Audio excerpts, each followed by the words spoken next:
કોઈ પણ કારણોસર છૂટવા માંગ્યા છે?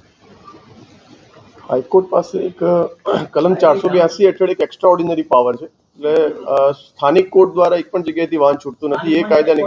પણ હાઈકોર્ટ પાસે એક એક્સ્ટ્રા ઓર્ડિનરી પાવર જે કલમ 482 અને 226 હેઠળના જે છે, કે જેમાં નામદાર કોર્ટ દ્વારા એટલી રકમના બોન્ડ ભરાઈને વાહન છોડવા માટે નીકળે છે, એટલે એટલા રૂપિયાના બોન્ડ આપણે જે છે એ વાહન છોડવા માટે લેતા હોઈએ છીએ. બીજી એક વાત છે, વિદેશી દારૂ તો બહારથી આવે છે, એટલે એ તો વધે ઘટે, પણ દેશી દારૂ જે રાજકોટમાં નિશ્ચિત જગ્યાઓ છે કે ભાઈ સુધારાવાળા ટુકડિયા કરા, તો 2005 થી જોઈએ ને તો કેસની સંખ્યા વધતી જાય છે, વધતી નથી. એનો મતલબ એવો થયો કે વેચાણ વધતું જ જાય છે આટલી કાર્યવાહી છતાં.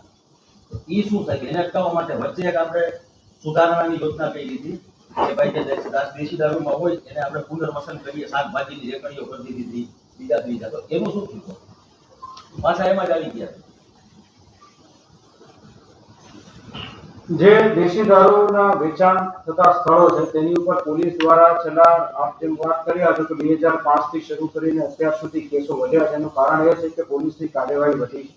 પોલીસ સતત આ તમામ જગ્યાઓએ પોતાના માણસો મોકલીને રેડ કરતી રહે છે અને જે ધંધાર્થીઓ છે તેની ઉપર ગુના દાખલ કરી તે લોકો વિરુદ્ધ જરૂરી અટકાયતી પગલાં પણ લે છે. ઘણા લોકોના કન્વિક્શન્સ પણ આવ્યા છે અને એ પ્રમાણે નામદાર કોર્ટમાંથી સજા પણ પડી છે.